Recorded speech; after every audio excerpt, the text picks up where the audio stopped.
an op-ed in The Hill by a gentleman, James Durso.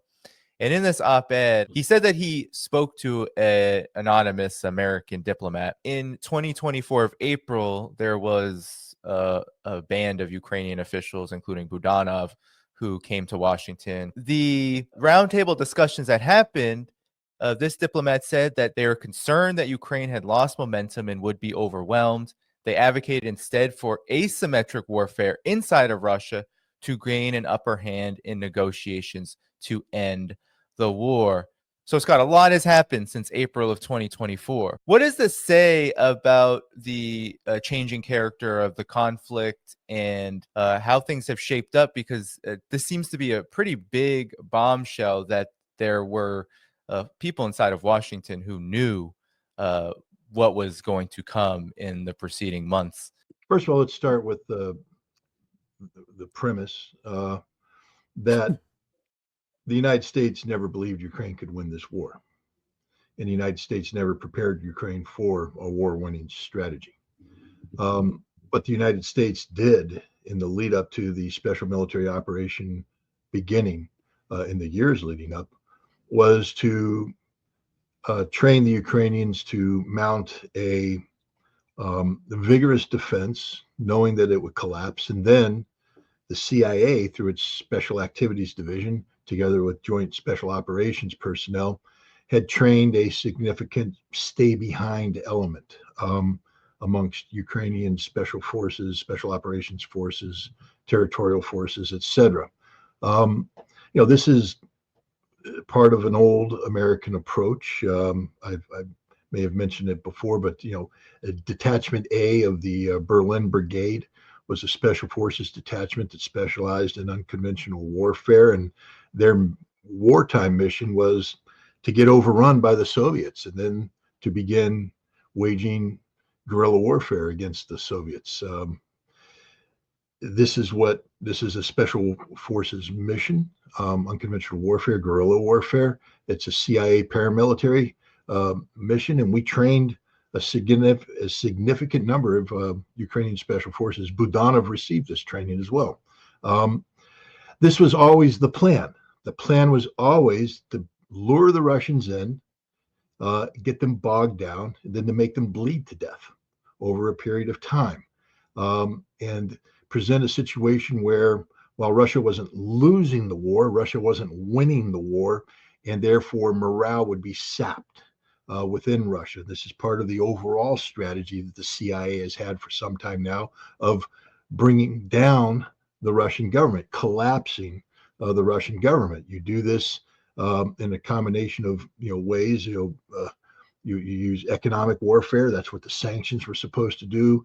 The CIA has a long history of working on democracy in Russia, and it's just the exact opposite of creating so-called democratic opposition forces that are working on behalf of the United States and other intelligence services to undermine democracy in Russia. And then in the case of Ukraine, to actually prepare the stay-behind forces, the Jedburghs. And this was always a strategy. This is why when General Miley briefed Congress at the start of the special military operation that the Ukrainian army would probably fall, Kiev would fall within a week. The director of the CIA made a similar assessment.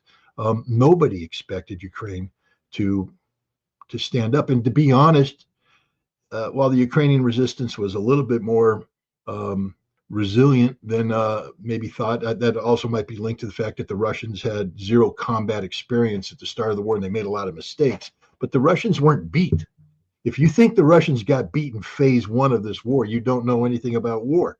Russia took casualties, but they prevailed. They inflicted a lot of harm on the Ukrainians, but the Russians made a decision. The special military operation kicked off not for the purpose of occupying Ukraine, but compelling Ukraine to the negotiating table.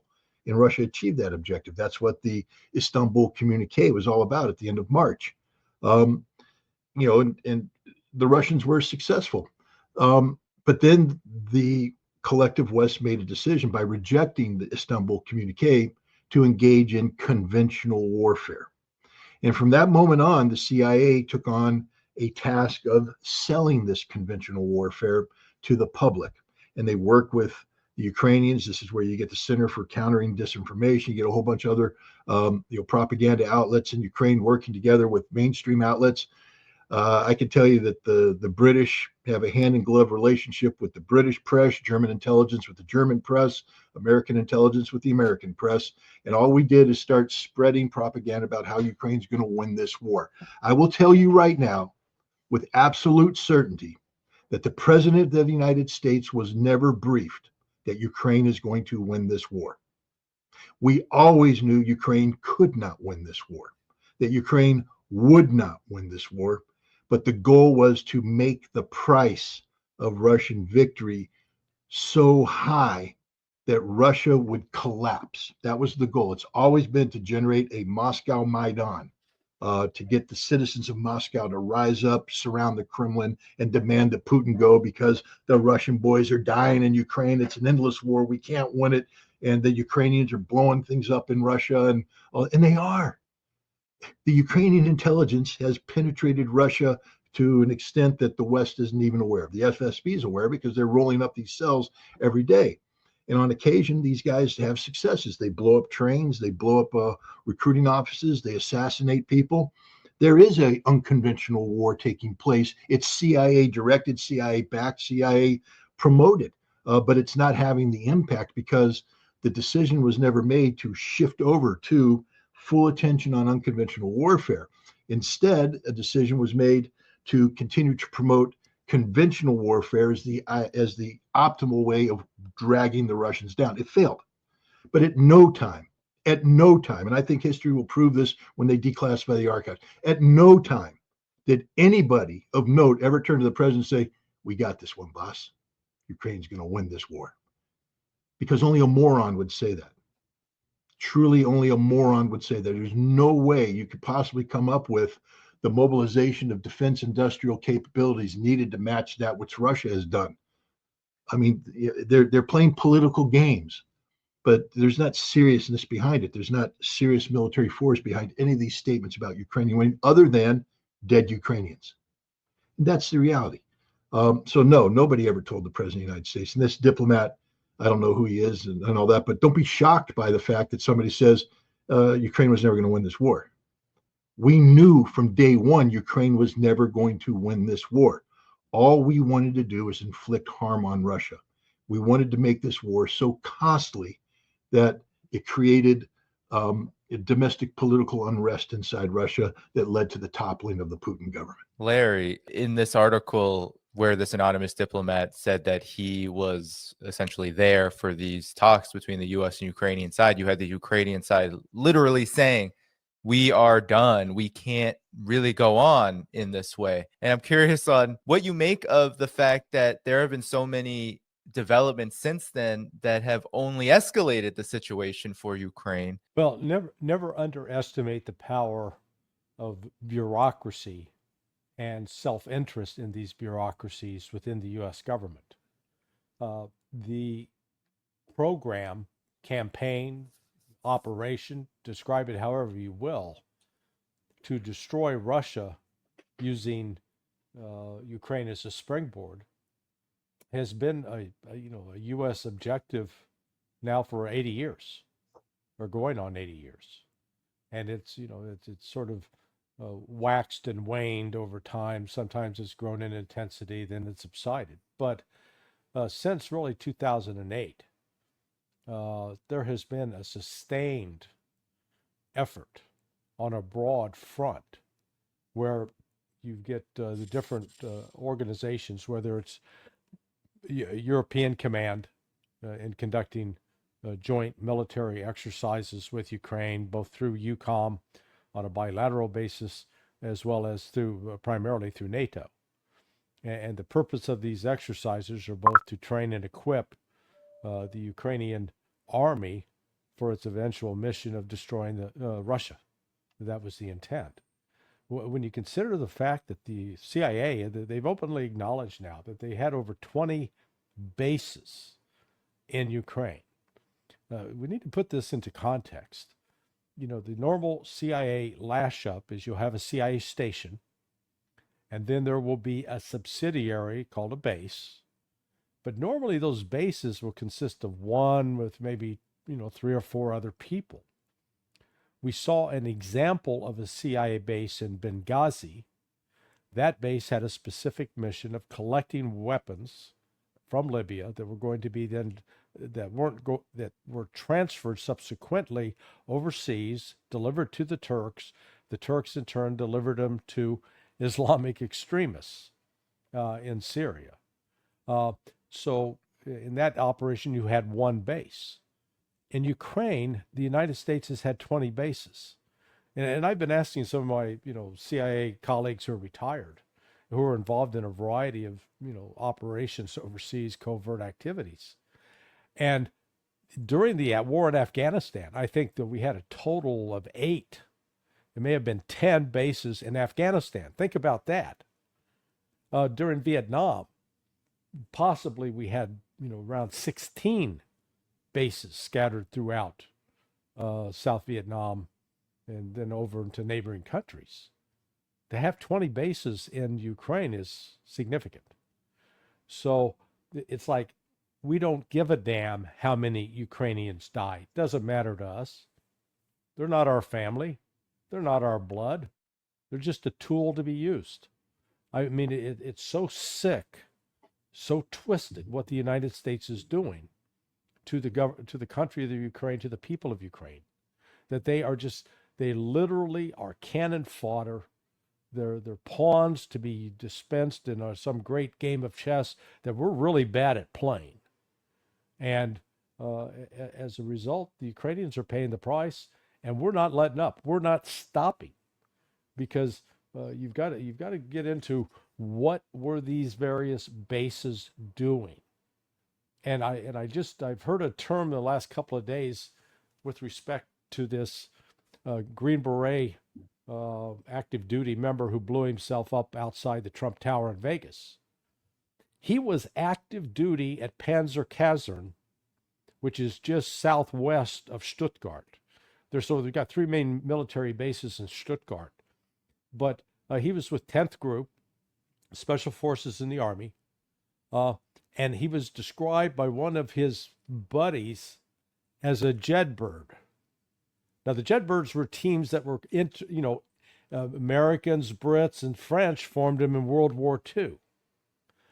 Let me suggest to you that what you have right now are lled bird teams have been resurrected, and one of those functions of one of those bases is to supervise the operations of these lled birds as they go in to try to both carry out terrorist attacks in Russia, to organize cells in Russia, and to facilitate sabotage operations.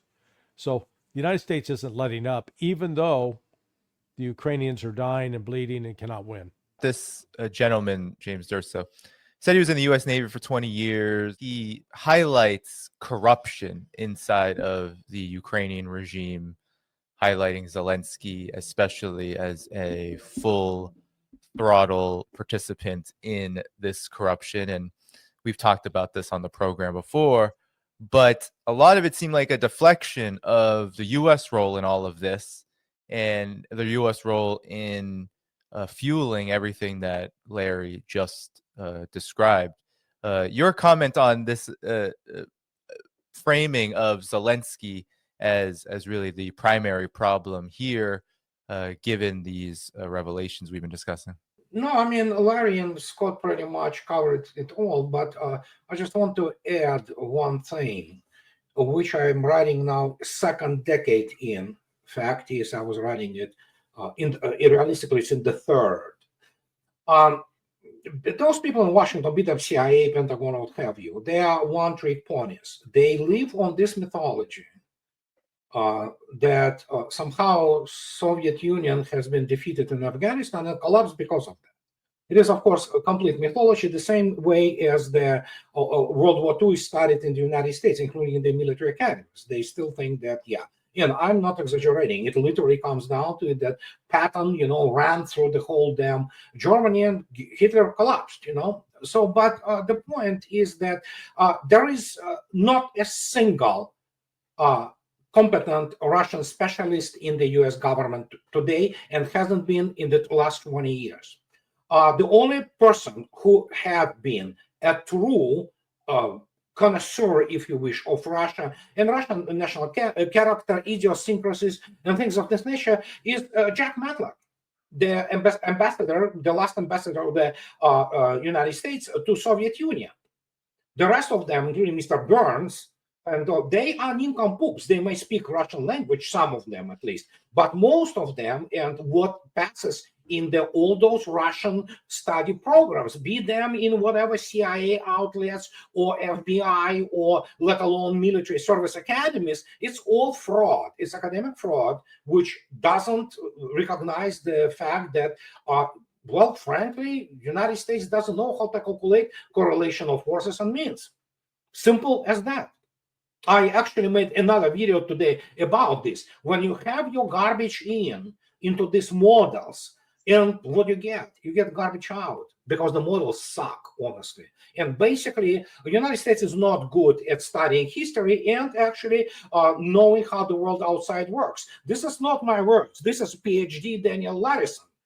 So he is a very famous American, writer and historian. He was published on the American Conservative. Well, now he writes for this, Andrew Basevich's outlet of the, responsible statecraft. It's not very much interesting, how to put it, outlet. But reality is, the United States never knew anything. And least of all, they knew about Russians. Because obviously, when you read intensively what is written about Russia, there is only one real historical book about the Eastern Front. It is written by David Glantz and Jonathan House. The rest of it is just all mythology. It's all Hollywood. It's all, And when you have people which you think they are subhumans, but that's, for example, most of those CIA guys, they never saw anything like this. They do not understand how it works. They don't understand what kind of the historic experience in mobilization economy Russians bring to the table. United States has no even clue. It's nowhere near in understanding how it works. But they never studied Russia. Well, they studied Russia through Solzhenitsyn. If you have even such a great American military mind as Colonel McGregor, believing that actually Stalin and NKVD executed 1 million Red Army soldiers in 1941, you have problems, okay? And you have problems not only on the issue of merely military history. You will have problems on, even today, operationally and strategically. And we saw it unfolding right in the front of our eyes. The only thing what they have, sabotage, terrorism, that's what they're only good at. They're not good at combined arms, period. Let's face it. Practically all command corps, starting from when General Miley was, of course, the chairman of the Joint Chiefs of Staff, let alone those Philip Breedlove, or Ben Hodges, they are not serious generals. They are laughed at in Russia. They do not even understand the discrepancy, the abyss, professional military abyss, which separates the two militaries and intelligence.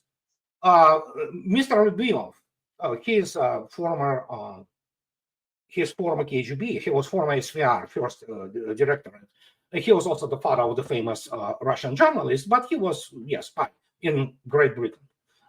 And he was on the cover, at some point of time. And so, and what he was asked few years back, and believe me, this is not the best guy to have the advice, but still, who is the best intelligence, in the world? Everybody like the CIA says, not even in the same league with British, and British are not good either. The only thing, of course, are Mossad, because they have their, diaspora, and they can kind of, penetrate over. So you looking at people who literally do not know what they are doing.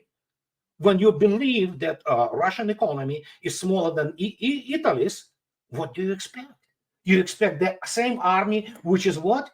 All those recruits, dirty, unfair, demoralized, and they never studied. They never studied even Eastern Front. They have no grasp what it is, because they don't have reference point. And with the large generation of American military specialists, of course, the scale of Ike, or Omar Bradley, General Hodges, not Ben Hodges. So the people who still remember the war, who could convey this, they're gone. There's nobody there. There's nobody who, you have the people from the US Military Academy at West Point writing that, oh yeah, Patriots are shooting down the Kinjals really well.